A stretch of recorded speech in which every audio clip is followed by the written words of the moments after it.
Hello, people out there. Welcome back to another episode of Empowering Empathy.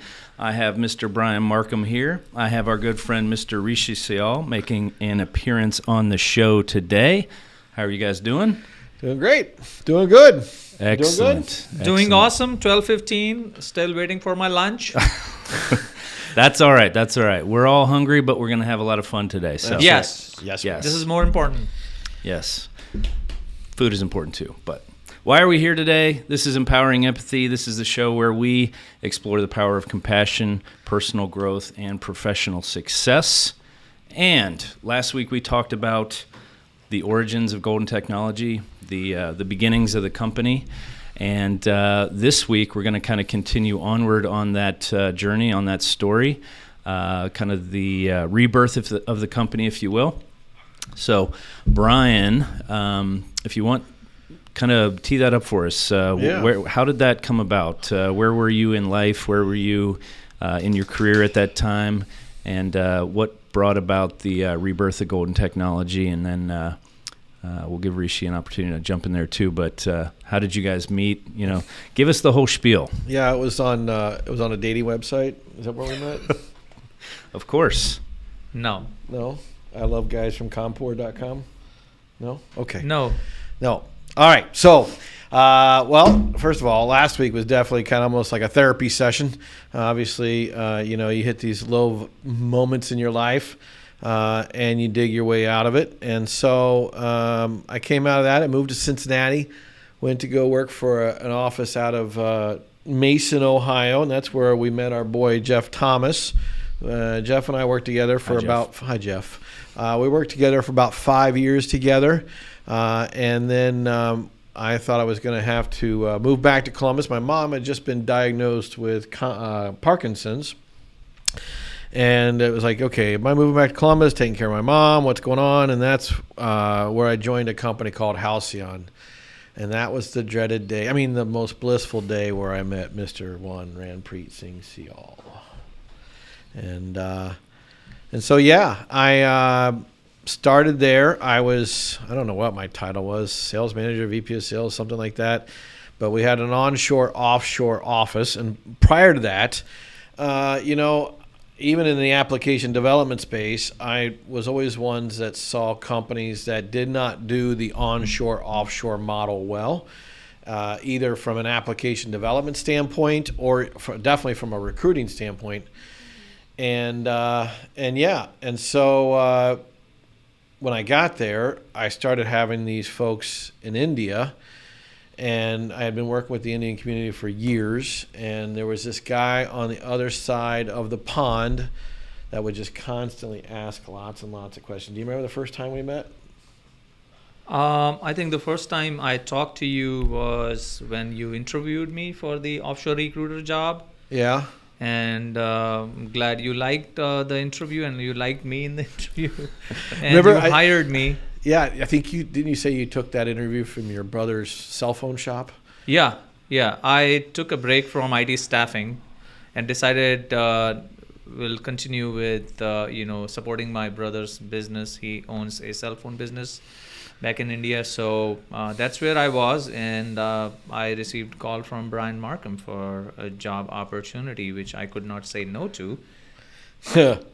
Sucker. Yeah, so what's cool about it is I specifically remember after you had joined, after that interview, I was given a training called The Power of Metrics to the entire team. And I had a group of U.S. recruiters sitting there and a group of people in India on the phone. And as I got done, when it was time for Q&A, you pretty much monopolized all the questions. Never. Not Rishi. No. In a good way. Okay. Yeah. In a good way. I mean, yeah. You kept on asking question after. You were just so curious as to this business and how the metrics worked. I remember I had to pull out. I used sporting professional athletes to kind of demonstrate the importance of measuring yourself. What was that cricket player's name? Sachin Tendulkar. Sachin Tendulkar, yes. Yeah. And that was the guy. I just pulled him out of the Google back in the day. But anyhow, we got to know each other pretty well, and I can honestly say, Rishi, you are and still are the best recruiter that one of the best recruiters I've ever worked with. Jeff's up there with you pretty close too. But it was just fascinating to have you ask all those questions, and you were very curious. And we were making placements left and right, but then that's when I realized my mom was going downhill pretty fast. My kids were in school in Cincinnati, and my wife didn't want to move back to Columbus because the kids were embedded in the school systems, rightfully so. And that's when I left and went to go work for another company out of here, supporting Procter & Gamble. And that's when I learned about the offshore development piece, how to do offshore development piece correctly. And that's when I got a phone call from Rishi, I don't know, a year or so later. What happened during that phone call? I think I remember I called Brian and I just said, I'm unemployed. I just lost my job. And let's give some more details about that. All right. Yes, yeah. please tell. So after Brian left, I got engaged and I was not really focusing on my work. I was focusing on my personal life more. And that was probably the only year in my entire 16 year of IT staffing when I did not focus on my work. And as a result, I got fired from that job. So I reached out to Brian and I asked him if we can really start something. By the way, when Brian left Halcyon Solutions, him and I used to talk. Yeah. And always talk about starting something on our own. A company where we both can work together, and he would always promise me that one day we would be working side by side next to each other in the land of United States. That was his promise to me, and so finally that moment came. I approached him, and Brian, as you guys all know that he's very humble. He believed in me. And we restarted Golden from that point. Yeah. And I remember it was May 30th, 2011. Wow. You know the date. Yeah. That's pretty impressive. Yes. I just remember after talking to you, and we had kind of talked, well, someday we'll get this business back up and running. And we actually tried to get my current employer to sponsor H1 because I had a really good job. I mean, I was managing a big outfit. They were doing lots of solutions. The owners were great people, but they weren't interested in bringing over a recruiter on an H1. And that's when I said, okay, well, I'm not going to lose out on this opportunity. And I remember walking into my wife's in the kitchen. I still remember where we were standing. And I said, honey, I'm going to start Golden back up. And we had young kids back then. And I remember her saying, are you crazy? We were sending $3,000 a month, and that was probably a third of our take-home pay, if at the least at the time, per month, sending them over to India. And my wife said, Brian, are you an idiot? You're sending $3,000 a month to India? And my exact words to her, and I mean this from the bottom of my heart, is, I said, Michelle, I feel like I hit the lottery. And because, yeah, I mean, to find someone that is as good as Rishi, but also a good human being as Rishi. And so, yeah, so Rishi, you pretty much got this thing up and running off the ground on your own. And for that, I will forever be grateful for that. Talk about those early days. Tell about that, about sitting in that flat trying to make placements. Yeah, as a startup, really built everything from scratch. Created Golden's email address domain, getting help from my friend to build a website for free. I think I built the first one and you didn't like it, so then we built a second one. It was kind of crappy. Yeah, I think I used something like GoDaddy's that. templates. Yeah, so If you remember those days. Website builder. Yeah, Yes. so my friend helped us build the website. We bought Vonage phone devices. There was just one phone shared between two recruiters Yes. in a small little apartment. And folks in the U.S., I want you to picture this. So first of all, if you haven't ever been to India, go to India. It's a gorgeous, beautiful, crazy, dirty, fun, most populated place you'll ever be in your planet, but it is an experience of a lifetime. So imagine this flat, like a apartment with almost like dirt floors. I think they were dirt floors. If they weren't dirt, and it had the old European style bathroom with just the hole in the ground, right? And there was two tiny little desks with bare copper wires hanging down out of the ceiling with water seeping out of the walls of the thing. And you and the other guy were taking turns making phone calls calling America. Yeah, Remember that? yeah. I remember love that. those days. Huh? Love those days. I remember, well, the other thing I remember is you calling me when you got done with your day. So they're on, what's the time difference? 10 and a half hours? Yeah. 10 and a half hours. So I remember when you get done with your day, I would get done with my day because I stayed employed. I had to send $3,000 a month to India. You would call me panicking because you would sit in that park across from your house. I've been to that park now a couple times, and you would call me because things weren't going right for this, that, or the other. And I'm like, Rishi, you just got to go to bed and trust that things will happen. You remember those conversations? Yeah. Just, when you are young, you are very anxious. You want results sooner. You hate losing. Yeah. But, that was younger me, just wanted to win the world. Yeah. And just, but as you grow, you just realize that, it takes time, and, losing is part of winning. So then fast forward. Imagine, like, this is the cool part. This is how I know it was a God thing. Getting H1s is not easy. Finding people, getting sponsorship, winning the lottery just to be even considered for an H1, and then getting the H1 approval.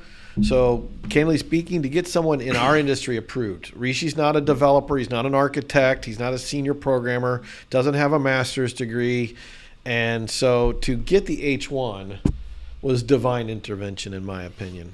Don't you agree? I mean, it was just, how did that happen? It was just like, boom, we got the lottery, boom, we got approved.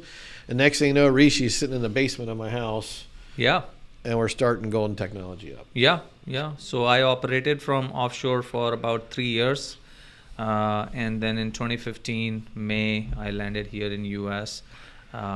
Just like Brian mentioned, I got my H1 approved in the first go, which is very rare. And then started working with Brian side by side in his basement. So he fulfilled the promise, but never told me it will be his basement. I sat there with you. I did. Was it a nice basement? I did It take was off, a nice basement. I did take off the yes. handcuffs from time to time. So This is where you will sleep. it's not like a Game of Thrones episode, No, and another fun story, just to razz Rishi a little bit, is so when he came, I quit my job. We had 10 billable consultants. How many did we 10, and we lost 6. Like the first month you got here. Yes. Yeah. So we were down to 4 billable consultants. With an yearly revenue of gross profit of 37,000. Yeah, that was the gross profit margin. GPM of $37K a year, and I was paying him like $45. And so we dug out of there. Yeah. And we worked our tails off. And one of the best things that happened to us, we landed Kroger as our main account, and we built this organization to be the best service provider to that company as best as possible, didn't we? Yeah. Talk about how that happened. You remember how that happened? Yeah. So, we had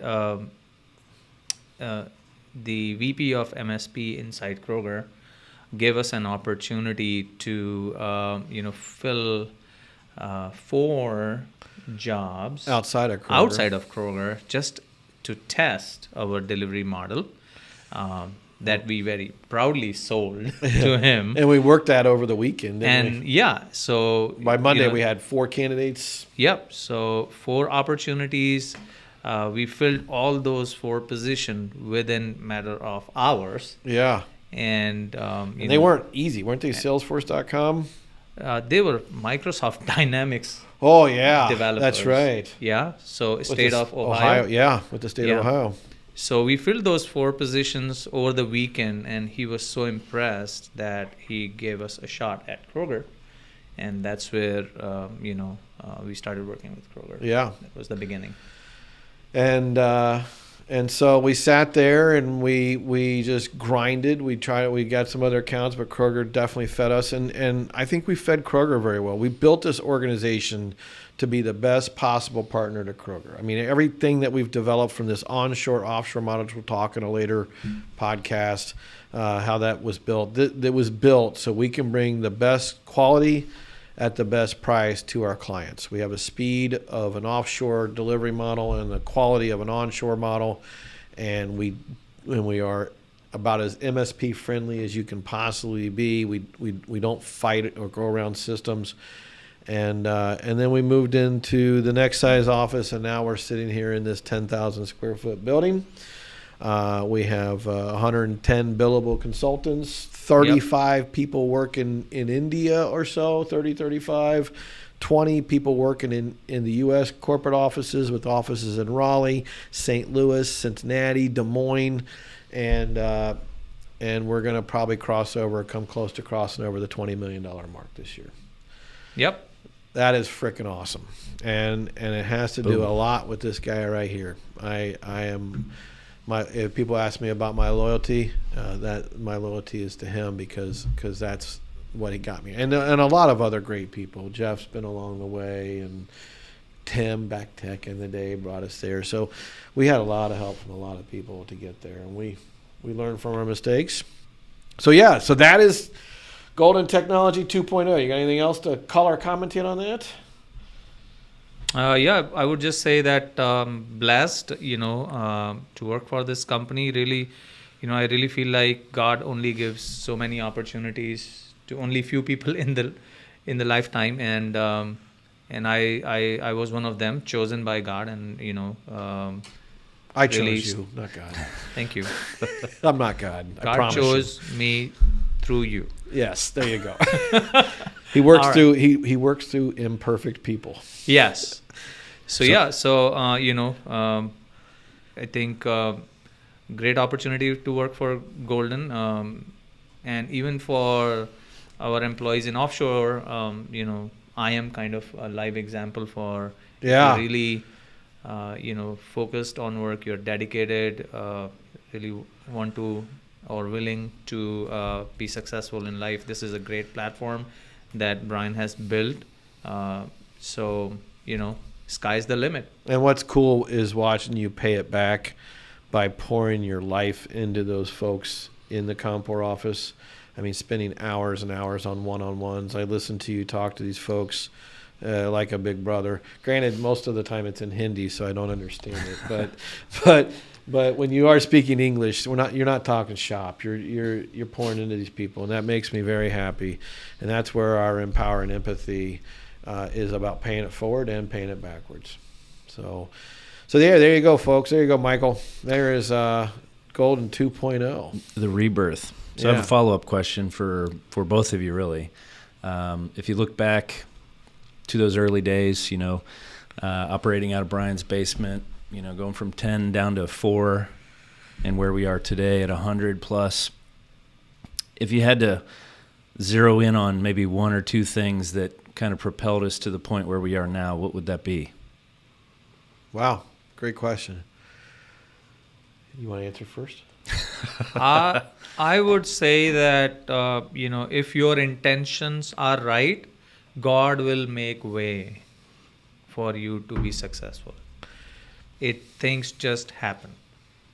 it's not planned. It just happens. I absolutely agree. I think that because we have this golden community and this ability to give back to the overlooked and underserved, I think that is our intentions, karma, whatever you want to call it, has definitely given us a headway.